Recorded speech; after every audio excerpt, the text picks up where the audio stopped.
Hello, everyone. Welcome to the Newsbrowse News broadcast.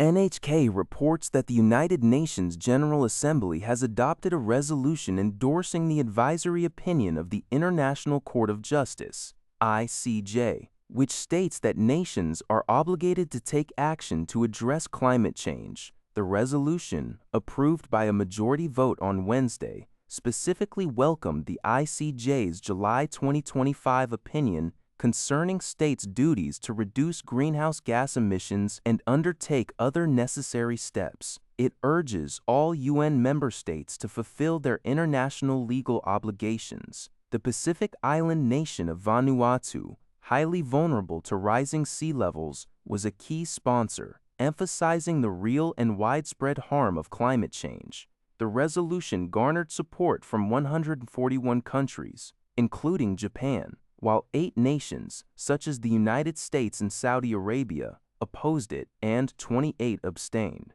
UN Secretary-General Antonio Guterres lauded the resolution as a robust affirmation of international law, climate justice, scientific consensus, and states' responsibility to protect their populations from the escalating climate crisis. Although the resolution itself is not legally binding, it is widely viewed as providing significant political endorsement for the ICJ's legal interpretation, potentially influencing future climate change litigation and the policies of member nations. NPR reports that Israeli Prime Minister Benjamin Netanyahu has sharply rebuked his national security minister, Itamar Ben-Gvir, over videos Ben-Gvir released that showed him taunting detained activists from a flotilla attempting to breach the Gaza blockade. Ben-Gvir was seen waving an Israeli flag, telling handcuffed activists, "Welcome to Israel, we are the landlords," and advocating for their long-term imprisonment in terrorist prisons. Netanyahu publicly stated that Ben-Gvir's conduct was not in line with Israel's values and norms, and instructed that the approximately 430 detainees be deported as soon as possible. The incident drew widespread criticism both domestically, with Israeli Foreign Minister Gideon Sa'ar chastising Ben-Gvir, and internationally, with condemnation from countries including Britain, Italy, Canada, Turkey, and Greece, accusing Israel of humiliating and abusing the activists.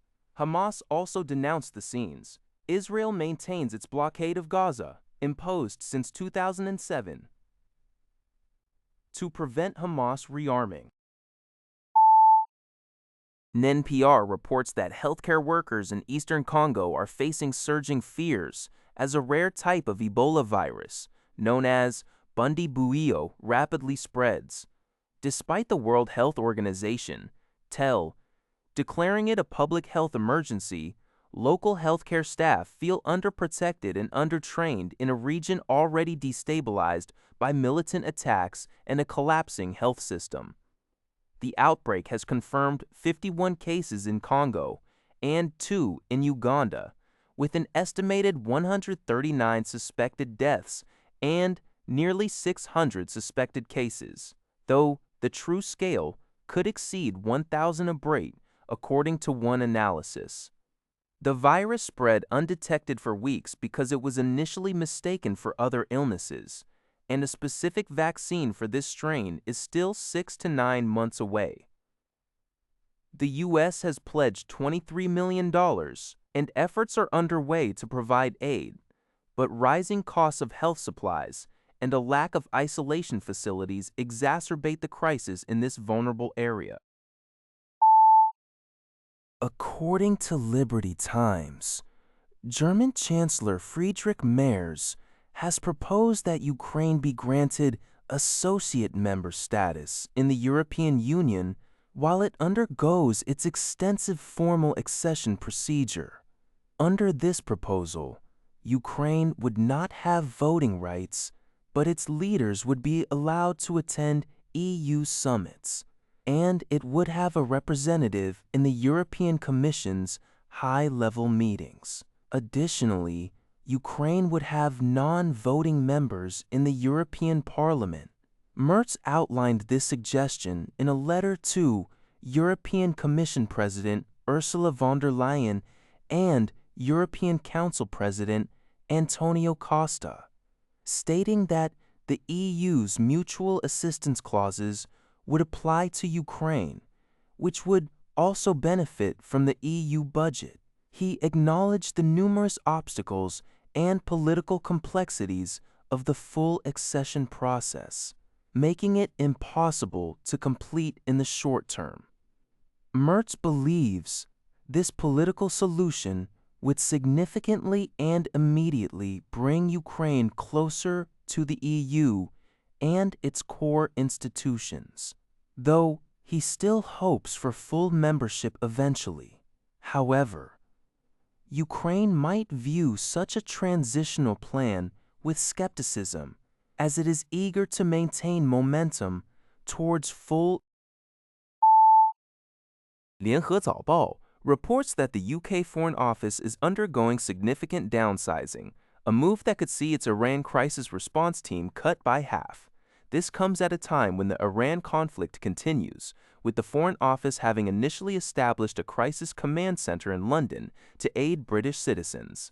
Foreign Secretary Cooper is leading a widespread wave of layoffs, requiring nearly all staff to reapply for their positions, with approximately half of the Iran team members expected to accept redundancy. The Foreign Office confirmed these changes are part of a broader restructuring aimed at creating a more resilient, agile, and modern organization. Critics, however, warn that these cuts, which could affect 25% of positions across its 281 global offices according to Bloomberg, are already causing a crisis of confidence among senior officials.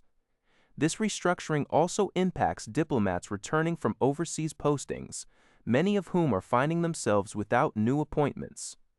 The situation highlights concerns about Britain's global influence following its departure from the European Union, especially as efforts to resolve the stalled shipping in the Strait of Hormuz have seen limited success. That's all for this video. Thank you for watching. See you in the next video.